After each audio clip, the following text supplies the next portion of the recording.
Howdy, folks. Welcome to Follow the Leader. We are here with Cody Robinson from Tahlequah, Oklahoma. Cody is a pastor at a United Methodist church. He has served there, for 5 years? I've been at this one for 3 years.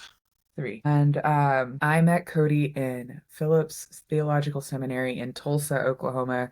As I said, Cody is down in Tahlequah. He has his master's in divinity. Cody is an enrolled member or a part of the United Kiowa tribe. It is under the umbrella. I don't even know if umbrella is the right way to say it either. It's not under the umbrella of Cherokee because it's not. Cherokee is trying to break them under their umbrella. For anyone who has been watching the news recently, there has been some changes, specifically with how the Cherokee Nation is looking at citizenship and who belongs or does not belong in their community. Cody, I know that you are so much more accomplished than I just gave you credit for, so if you could share with the audience more about yourself. Sure. Hello, friends. I am Cody Robinson. It's my great pleasure to be here and have this space with you all today. I am a licensed local pastor in the United Methodist tradition. I've been doing vocational, professional ministry for about 8 years now, and I've currently served my appointment in my hometown with my tribal people, I should say, for about 3 years. So I would describe myself as a scholar. I've been described as like an academic, and I think those are two different things, and we could talk about that later. But I don't know, scholar sounds a little bit more pretentious than academic, but I consider myself a scholar and a theologian. But as Lee had said earlier, she and I met in seminary, best friends, but I'm excited to hold space and walk with you all and talk to my buddy about just whatever. So I'll shut up. So tell me, you have been in Tahlequah your most of your life, born and raised?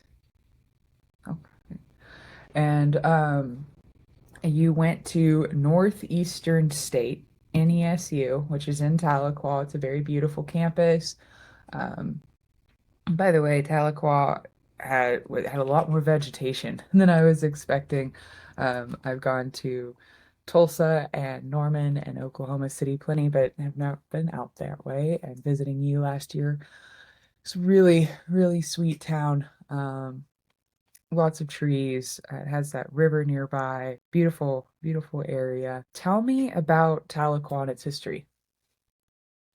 Okay, so Tahlequah is nestled there at the foot of the Ozark Mountains. Very beautiful area, part of green country, as we call it on this side of the state. Because once you go west past the rivers there, Tulsa, Norman, Stillwater, etc., etc.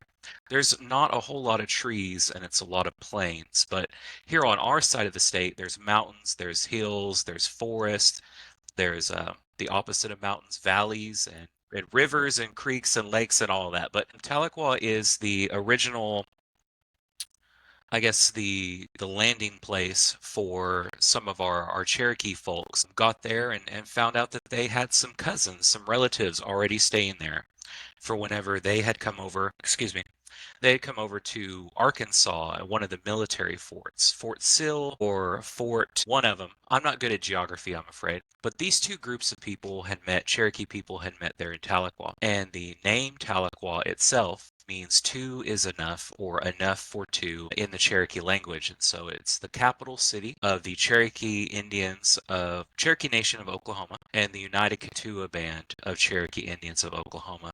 A giant mouthful of a title for a people. But yeah, that's Tahlequah. It's home to Northeastern State University, of which I went and got my bachelor's and master's degrees from there. So yeah, what a beautiful place. And I love that you had a chance to come down, Lee, and take a look at that. Yes, and we toured the Cherokee History Museum and as well as the Cherokee Prison. And then did we stop at the art museum? Yeah, we walked by it. Sorry. And then we had the pleasure of going and attending a service at your church in which we sang Amazing Grace in Cherokee. That was beautiful. So you have been at your Tahlequah Church, your United Methodist Church, for 3 years. I saw, as I just mentioned, there we sang Amazing Grace in Cherokee. When I was there, I saw multiple flags representing different tribes, nations. How many different people, how many different groups are part of your congregation? I would say that there's about 8 or 9 tribal nations represented within our congregation. Now, I'm told that we need to get even more flags to put up on the wall because there is a larger representation as a whole, and I couldn't even begin to tell you which nations are represented there. Not only because I don't remember, but also even if I did, I probably couldn't pronounce them. So I don't want to embarrass myself like that. So tell me about this calling into Methodist ministry. You grew up Methodist. Was that with you didn't? Tell me about your spiritual journey. Well, I originally grew up within the Christian faith when I was 6 years old. Both of my parents were not churched at all. My mother had been raised with some traditional spiritual understanding. Her grandfather was a Christian minister of the church within our, I guess you would call it an allotment.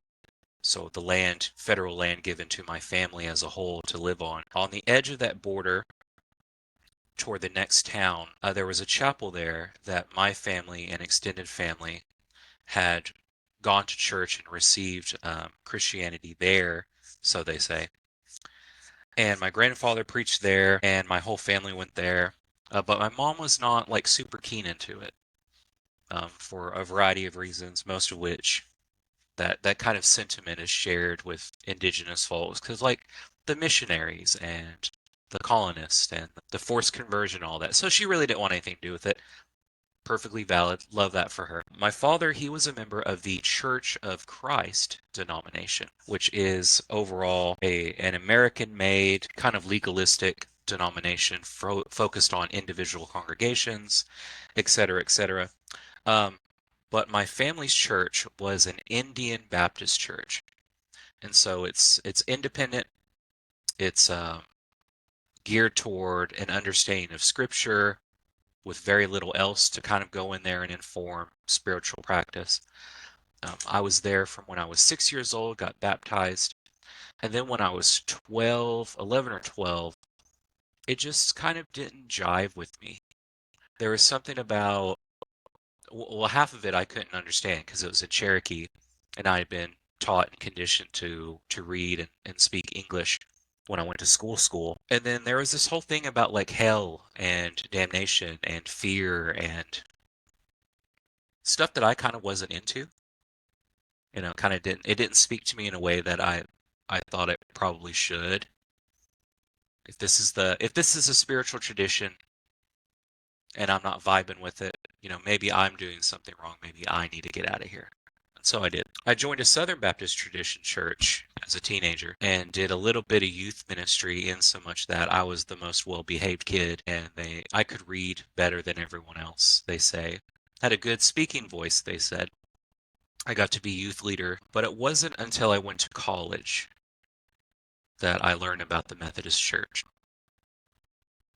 Leaving home and going into the city and trying to make it on a college salary, which is nothing, no financial aid and all that. It was hard for me to find a stable place to live and to like have shelter and be safe. And so a lot of the time I spent couch hopping or sleeping, staying in places I probably shouldn't be. But there was this small house on the edge of campus, where I heard that people were giving out sandwiches and chips and stuff that I could like put in my bag if I needed it. And it happened to be a Methodist campus ministry. And so I'd spent maybe 4 weeks, twice a week, just going there, picking up something to eat and heading out. Didn't even talk to anyone. But I think it was because people weren't like, what's the word?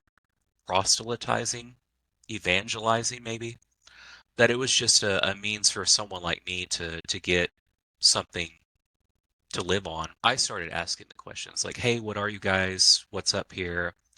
I was very suspicious. Like, what are y'all doing? What's the angle, right? But the person that I talked to just so happened to be um, They call them district superintendents in the Methodist Church. So she's like a supervising pastor. But she was a woman. That was crazy. I had never thought or about, women being preachers, women being ministers. That was a whole new thing. That was wild for me. And I remember asking her, I said, "So y'all have lady preachers?" And she laughed. And she wasn't mad. I mean, she wasn't angry. I would have been offended if someone asked me that these days. But no, she said, "We sure do." I thought, "Oh my God, okay, all right." Um, See? right, right, for real. Like, just seeing, witnessing, experiencing someone different, right? Someone different having the role of a pastor or a spiritual guide or someone like a minister opened my eyes to and opened my mind to think that there's more than what I understand about the faith. And then maybe the things that I've been taught aren't the only way to believe and understand it. And so the example of a woman pastor opened up an understanding of, hey, we can understand God, creation, the world, one another, um, in other ways rather than what we know, what we've seen, what we've experienced, and really rely on community to make that happen. And so I never left the Methodist Church after that. I was Yeah. I was hooked. And so I've been serving in a vocational ministry, professional ministry for 8 years, and then I'm at my church, the one I'm responsible for here in town, for 3. And so that is my little testimony about Methodism. But I also understand that it's not for everyone. Just like the faith traditions I grew up with are not for everyone. So, I do want to go back to your point about the way faith or the spirit presents itself differently. Having a female pastor pass out a resource that you needed without any sort of proselytizing or asking anything of you in a time when you really needed it. Thank you for sharing your vulnerability with your couch hopping and how stressful and difficult that must have made college to be able to have to be creating stability like that or looking for it every night.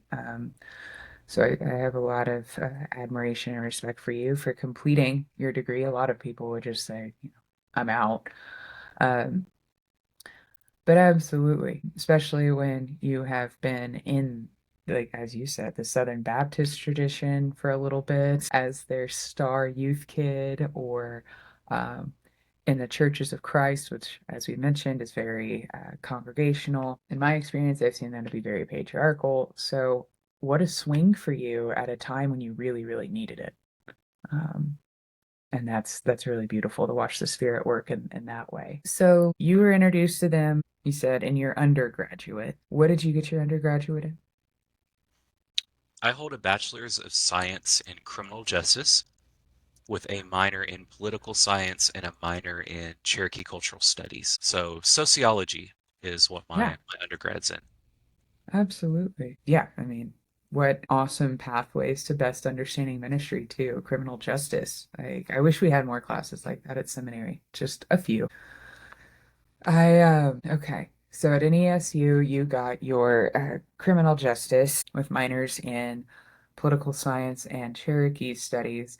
When did you start getting pushed towards your leadership organization masters? Um, as far as doing the work or understanding leadership, that began in high school.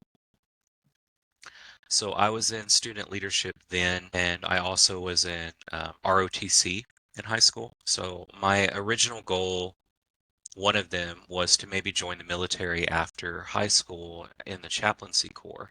But at the end of sophomore year of high school, I broke my ankle and like pulverized that little bone there on the side of your ankle, just smashed it to dust. What a wonderful thing. And one of the most ironic things, and I think it's a God thing now because we were at the Performing Arts Center at school, and the seniors had just did their recital or their rendition or their play of Footloose.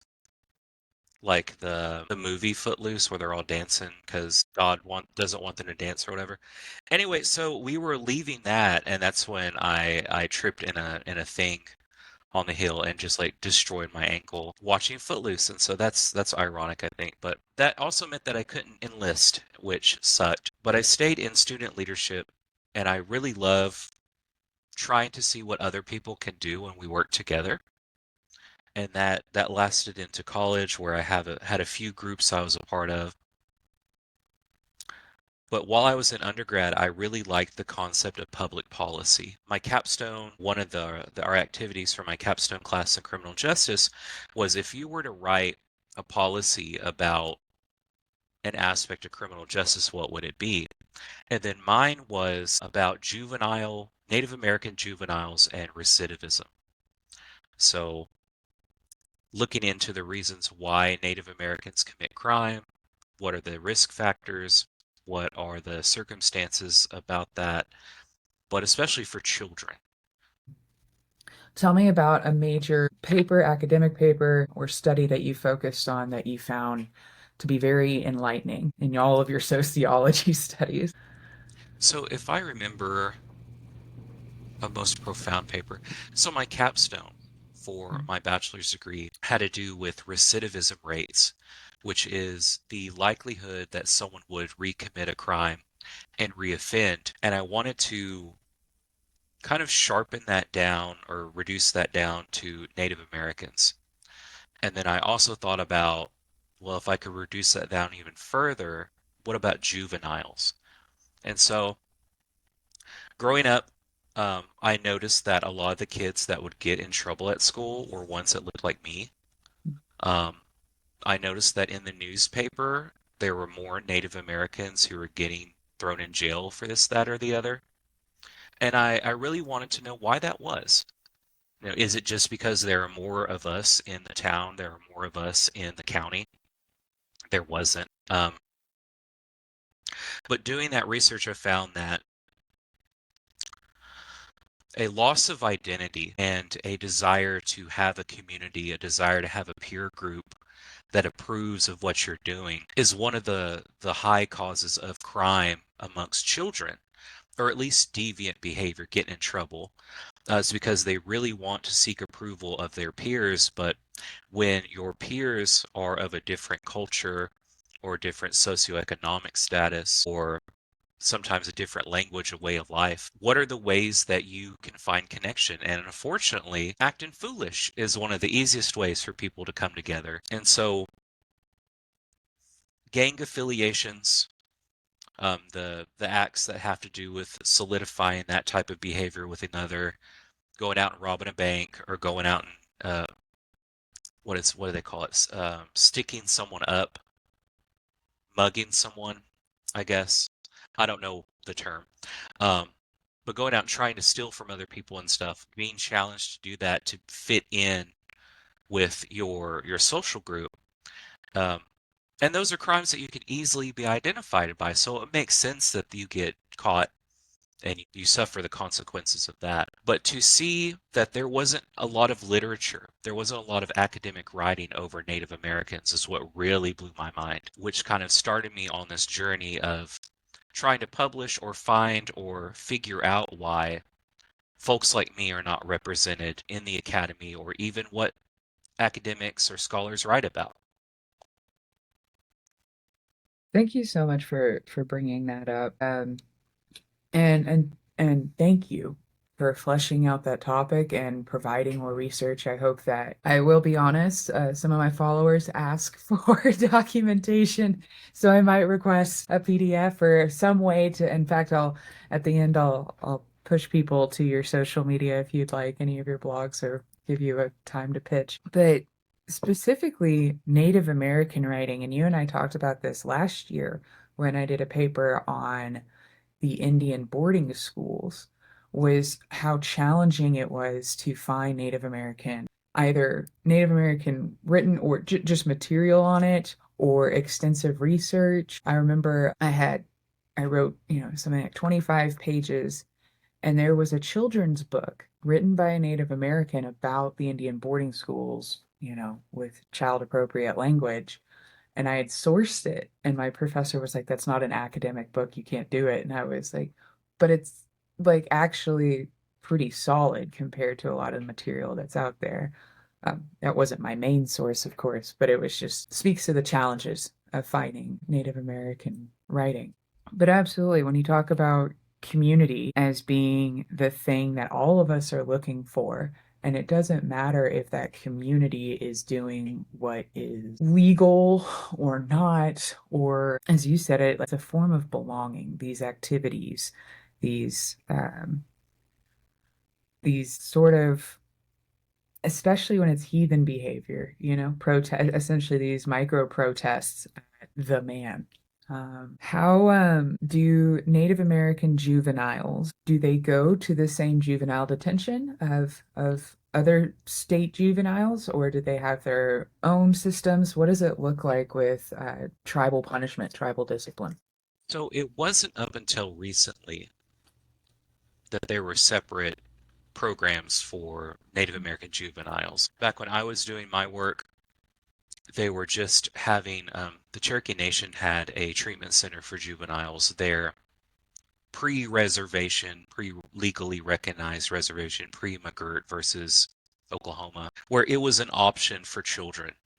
You either go to juvie, you go to jail, or you could go to this Native American rehabilitation clinic where they have won many awards for their treatment programs because it's not state sanctioned. It's not the same type of programming they do. It's very much a holistic, let's fix or let's adjust or let's analyze, let's refine the wholeness of the person. And so doing the limited scholarship of an undergrad student back then was one thing, but I experienced what that looks like when I served as a summer intern over at the facility here in Tahlequah and met with a bunch of juvenile offenders who were also seeking treatment for chemical dependencies. I'll phrase it like that. But they were always given 3 square healthy meals a day. They had time to have a spiritual component to it where they would have someone come in and kind of hold space for them to have like group therapy, but it wasn't group therapy. They didn't call it group therapy. It was just to share being positive and having affirmations for the day. They had time to express themselves with like art, and they had cultural activities like making medicine drums and dream catchers and just a lot of things to have them think about being a part of a community. And even though we had children there of different tribes, there are still some concepts where they could find belonging there with each other so that they might be able to go back where they've come from and help change the environment there. It was really profound and a very, um, I don't know the word, to see our children, our youth, be in such dire straits of there was a 12-year-old, for instance, he had gotten addicted to what is it, black tar heroin. And when we did an intake, he suffered withdrawals for like 8 days, and it was horrifying, just absolutely horrifying to bear witness to that. But finally, when he got that out of his system and he started to really like eat the food and talk with the fellow workers there and talk with the other kids, it was almost like light and day or night and day that this was just any other child. It could have been like one of my little cousins, or could have been someone just running around town. I mean, just a simple, normal, average-looking kid. But to see him in that state was just heartbreaking.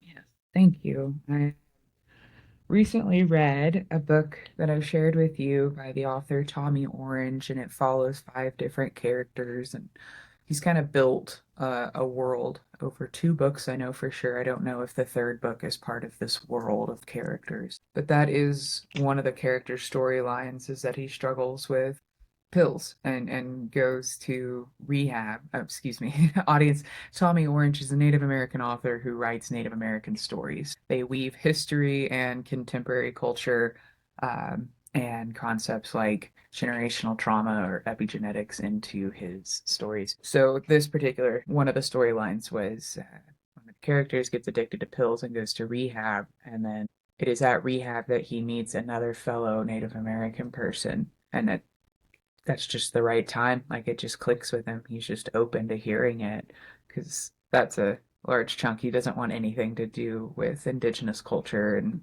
like the whole time and keeps sinking further and further into pills and because that is also the other side of it um, is wanting to belong to the native community or into these gangs or in just any group, but then also having a sense of wanting to distance from that same community.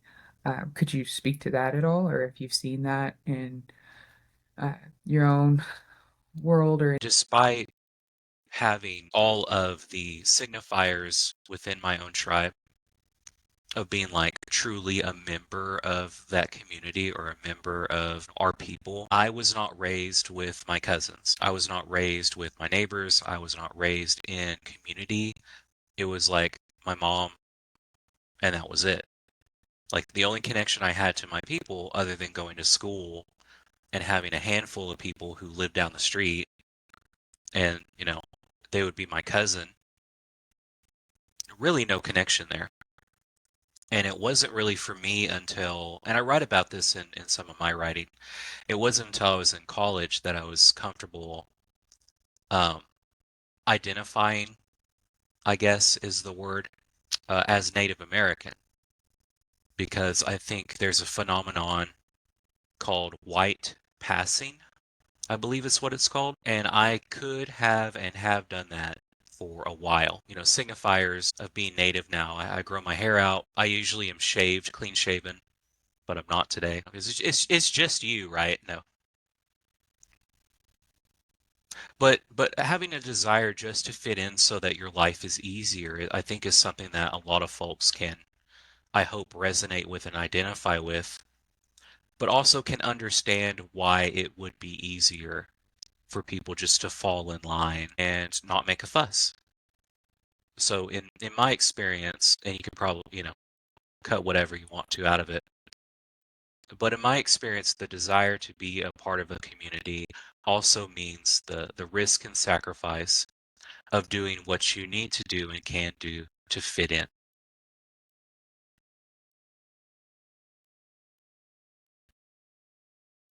yeah, and there's so much at risk, particularly as you mentioned earlier, the socioeconomic differences, the dominant class, like the colonialism, like there's so much history. And if someone like in your case was like, well, I don't have this very strong sense of community or belonging growing up with my indigenous community, I'm white passing, I'll just go where it's easier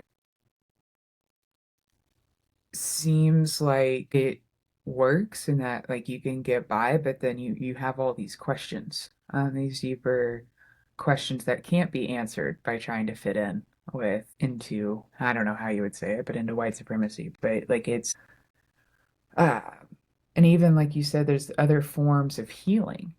Like even in the Cherokee, it was a juvenile rehab specifically or a rehab with the juvenile department.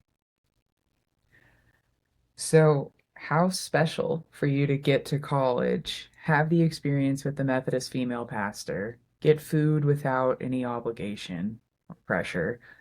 So now you've stumbled into the Methodist world, and then you started to stumble also at the same time into you had your Cherokee studies minor. So now you're going deeper into Indigenous. So it's really fascinating that you both very core, deep things, part of your identity, branch out in college and you start following both.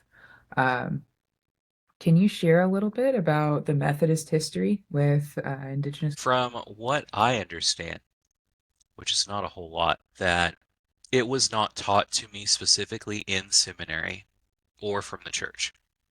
So, as part of earning a Master of Divinity As far as the Methodist Church is concerned, you are required to take 3 hours or one class of history, one class of church law, and one class of like theology. But within my history class, and this is no discredit to the institution I went to or my professors, it's just not something that's incredibly important back then. Didn't know anything about it. I figured that Methodism is a faith tradition from Europe that came into prominence here during the Revolutionary War and then kind of grew up with America, or the United States, I should say. But that also means that there's got to be, they had to do something with them Indians, as we would say. And so the United Methodist Church last year, or the year before, published a report, a true academic footnote, endnote report detailing the places where they were responsible for boarding schools. They were responsible for like cemeteries, the treatment of native folks here. And so there is a whole document that they're doing and they're adding on to. And I was very impressed and very excited that somebody somewhere is starting to own up to those things and want to do the work of reconciliation. So that was a really big surprise to me. So personally, I don't know a whole lot, but I can find that information and give that to you and your audience for sure. I want to talk a little bit about your role with the Methodist denomination on the Anti-Racism Council. Is that the correct name? I know that it's anti-racism, but what is the official name? I serve as a member of the United Methodist Church's Anti-Racism Task Force. Um, yeah, so this has been a small kind of experimental group from the United Methodist Church that got together starting last year, and I was brought on board in the springtime, I believe it was, through one of my colleagues in the Indian Methodist Church. I just got my degree, and now I know everything, as they say. And I was given the opportunity as a younger person to be a part of conversations where there weren't representation. Because in the past, they primarily had African American folks and then white folks, white people. And they wanted to really open it up because, racism is more than just black and white. There are a lot of ways systems of power or institutions can discriminate and be prejudicial against people who do not benefit initially from that type of stuff. And so I was asked to serve on that board, and I have an article that I wrote about a presentation that I did for the task force concerning Native American spirituality. We did some work on like cultural competency, which is a big fancy phrase for learning when to step back and allow space for other cultures to kind of exist in the same space as one another. And I have a great vision and a great hope that an institution as large as the Methodist Church is making strides to kind of critique itself and providing space there for us to figure out what anti-racism looks like. And that's more than tolerance. It's more than just accepting that people can be in the same room as you and not go crazy about it and not have an overly harsh opinion of difference. That's my hope for the force, that other institutions might be able to have those honest conversations about what support for marginalized groups will look like. Because, by the way, audience, you won a few awards while at Phillips. You were also on Student Senate. The awards won were scholarship and academic. Saw his name a couple times at the end of the year. So, not surprised that you would be chosen for your brains, your voice, your experience. But I I heard when earlier when you were saying expanding the color palette of anti-racism and decolonization beyond black and white. Um, that was something that Dr. Dellinger, one of our professors at seminary, talked about in her recent class. I'm going to say this very delicately because I don't want people to get competitive, is not the word, but basically she was sharing how in the colonial days, there was value on the black body, the enslaved black body, to produce labor. And then, of course, female slaves sometimes were used as sex slaves. So there's this labor component of where the black body has value, even if their humanity did not under colonial racism. However, a lot on the indigenous side of it, there was just genocide. There was no value. We want all of it gone. We don't want to see any, like, either completely assimilate or die, essentially. Um, and so I that is something, just the way she worded that was talking about value of the body under white supremacy. And like I said, I'm glad that you're on the task force and not the council, um, to continue to be a voice, and bring memory and recognition to that. Um, I had the opportunity of being on a call with y'all a few weeks ago. We had a really nice speaker from Oklahoma City University speak on Christian nationalism. And I was very inspired just to see. I love seeing a whole lot of Southern. I live up in Montana. I'm from the South audience, but I love seeing so much Southern pushback to Christian nationalism, whether it was the Oklahoma City speaker speak on it or even political actors like James Tellerico. Can you Something that I have really tried to explain to people is that Christian nationalism is not new. It's been here forever. It just kind of gets rebranded, gets different jargon, but it's all this very white heteropatriarchy conservative Christianity that is the map for so many people. Um, and I just don't use that map. Like that's, I mean, I don't know how else to, that's just not at all how I approach life. Um, One of the things that we haven't talked about, we've talked about Indigenous, we've talked a little bit about seminary and your anti-racism task force. I want to speak briefly on queerness and indigeneity, particularly because I just spoke with someone, a Salish artist up here in Montana, and she was talking about queerness just as in her artwork, her indigenous artwork is totally different than the Western binary, particularly in this conservative heteropatriarchy. And I was wondering if you could speak a little bit more about Native American queerness, particularly opposed to the Western binary of black and white. Like you said, black and white, the gender. So, but yeah, Cody, if you could share with us a little bit about literally different ways that Indigenous people approach something like queerness versus Western heteropatriarchy approach.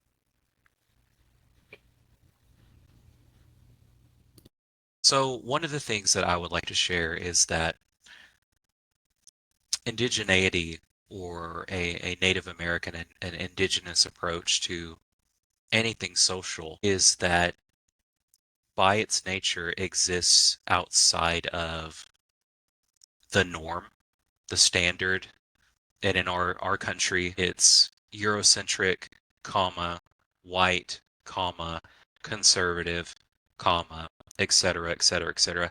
All of the small political identifications that people hate to talk about these days. Indigeneity, or the act of becoming or being or embodying being indigenous, by its nature exists outside of that. And so whatever we consider in the binary of male and female, there are a lot of attributes or a lot of performances that are put into one of the two categories. So for instance, one of the more common, readily available examples is that blue, the color blue, is for boys. The color pink is for girls. Now I've been on the internet for a while, and people are quick to say, well, that was in the 1940s when they changed it, and blue used to be a girl's color, and pink used to be a boy's color. And that's a great thing to know. But the fact that you have discriminated color and put those into one or two categories is by itself pretty crazy thing to do. But as far as indigeneity is concerned, we not all of us, but most of us, I can't speak for every nation, but there's an understanding that these things are interrelated. And so a color is sometimes just a color. A piece of fabric is sometimes just a piece of fabric. Whether or not it's got two holes in them or one hole in it for you to wear it, it serves a function. I think Native American art, for instance, is so profound because we are the culture, the dominant culture, as you had called it, Lee, is so apt and quick to assign anything, everything, into its own little category or its own little box, which means the quality or the value of the thing is measured by how much it fits into the little box it's in. And so to have folks who are doing art with mixed mediums or mixed palettes or colors that don't go together, for instance, or using materials or methods of creating that aren't the standard is a way of queering the artistic space. And so living outside of existing outside of thinking about things that aren't just left or right, black or white, I think is how the world works, the natural world, I think. Outside of us living in our brains and like living in our bodies. I think that's the way that queering things works. That we are able to change. People are able to truly change who they are and what they are because we grow, hopefully. The world changes every year. From spring to summer to fall to winter. I've been alive for a little bit, and now it's kind of like winter to summer to fall. Why we don't have a spring here anymore. That season is unheard of. Right now, I think you were saying that it was snowing in Montana on October, in October. It used to be cold where I live in October. It is 85 degrees out. Um, that's so strange. So even the world changes in ways that we can't expect, and so do we.